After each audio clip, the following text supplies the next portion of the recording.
Hi everybody, it's me, Jason Holt, owner of helpfulbatchfiles.webs.com. I'd like to introduce my friend user of XMach OS, a new operating system I made.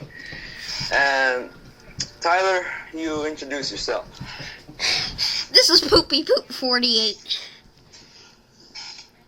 which is Tyler. And today I am going to show you the new operating system, XMach OS LX, and I am very proud of it because I am here with my best buddy testing it out right now. So let's go up and start it. Yes, this is the VMDK version from Oracle VirtualBox. I recommend using this. This is really good. Okay, first you gotta press enter on that first part. And then it just loads up. You just gotta integrate your stuff. It was attacked by a branding virus from the SUSE Studio thing, so it's gonna say built with SUSE Studio. I gotta remove that.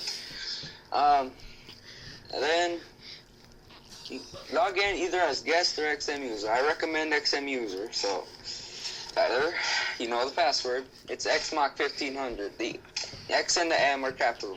All right, thank you. And then you just simply log in and it loads, and it's pretty fast because there's no junk. And then yes, I've included Skype in this, Thank God for Skype. and the desktop should show up. I wonder if Tyler has exited the desktop. It never showed up. Okay, this is called the fish menu. Or the start menu. It's from Linux. I love Linux. This is Well, Firefox. not from Linux, but the images. I made the start menu and everything. Yeah, the desktop, everything, all that stuff. My design. It's the only thing that's not mine. The only two things are the bootloader and the kernel. It's integrated with Mozilla. That's my website to download the operating system, xmach.webs.com. Please be a member, support my project. Tyler, you go on with the features. All right. I recommend putting it on full screen. Switch.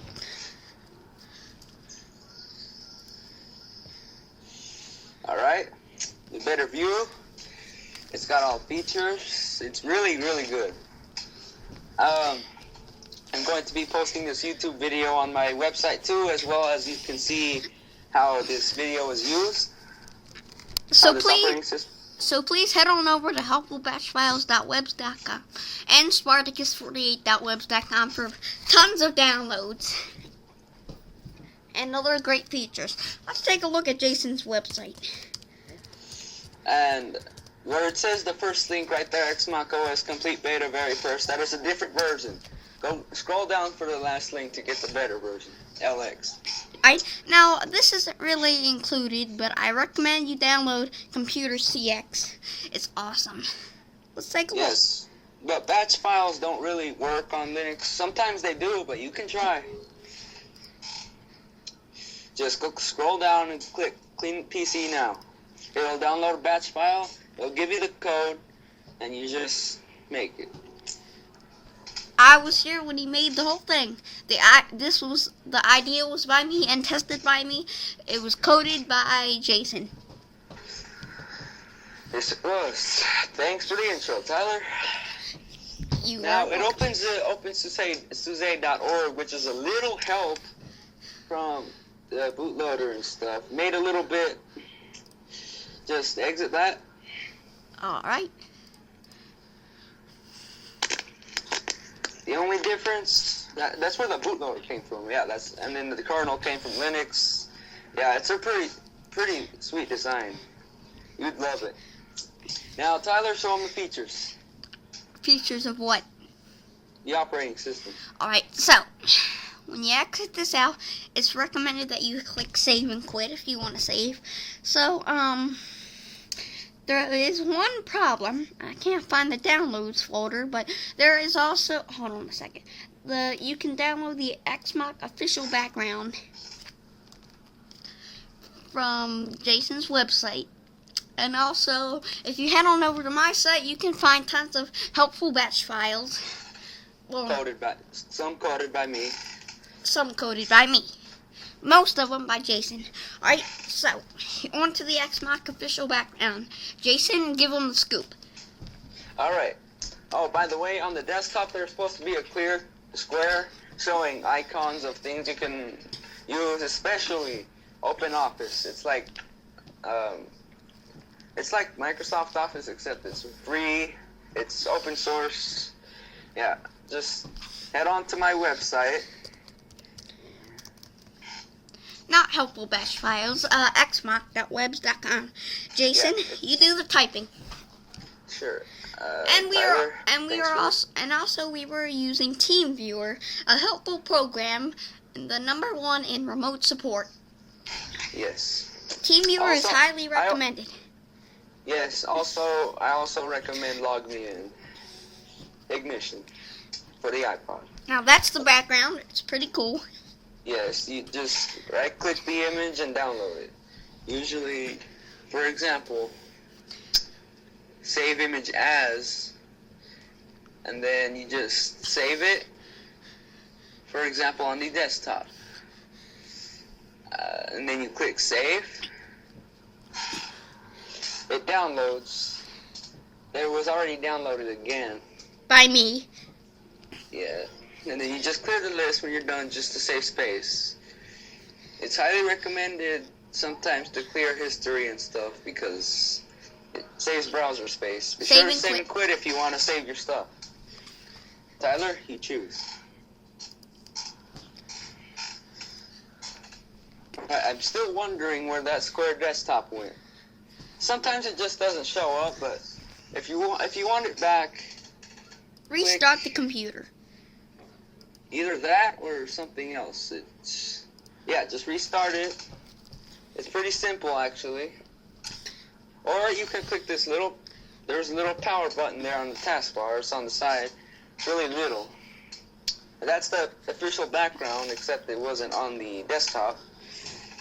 So, just press enter. It'll load the OS. When you do a first run, it'll take a while. You gotta configure your time zone and everything. For me, it only took 30 seconds. Yes, because he put all 4 of his processors to work on this operating system. And I got rid of my high static RAM problem. Yes, and it was all his idea for deleting his account and remaking it. And I recommend downloading my antivirus in case you download any of. Just forget it. Now, dude, Jason. Dude, this video can only be 10 minutes, so wrap it up soon. Alright, okay, so there's Skype, yeah, then here, let me show you the taskbar features. There's battery time, there's the power button, and there's lock. Then there's the start menu, there's Dolphin, it's a file manager. Like Windows Explorer, and then there's like USB device manager. And then you can use all these things here. Show them what terminal is, dude. Terminal is like command prompt in Windows, except this time it is like Linux based. So if you were going to do CLS, for example, and just going to type all these random things, it is not CLS, it is clear screen. Oh, wait, sorry, it's probably CLS. Sometimes it changes, sometimes. Oh, it's clear, just clear by itself. Okay, you can change the background if you want. Now, I was going to introduce you to the desktop again until he exited the desktop. Sorry. And why is there 2 Skypes open? That was my fault. Alright, and there's a little hidden button up here I forgot to tell you about. And you can just put the desktop back in here from one of those options. And thank you for this video. The video is now over. Yes, that are some of the basic features. You can find more on version 2 of the video, which will come out soon, later. We will now shut down the OS. Yeah, just click leave, and then shut down. And then turn off you computer. Clicking suspend to disk is like hibernate. So yeah. VMDK version is highly recommended. Getting the ISO. The ISO version does not have Skype in it, so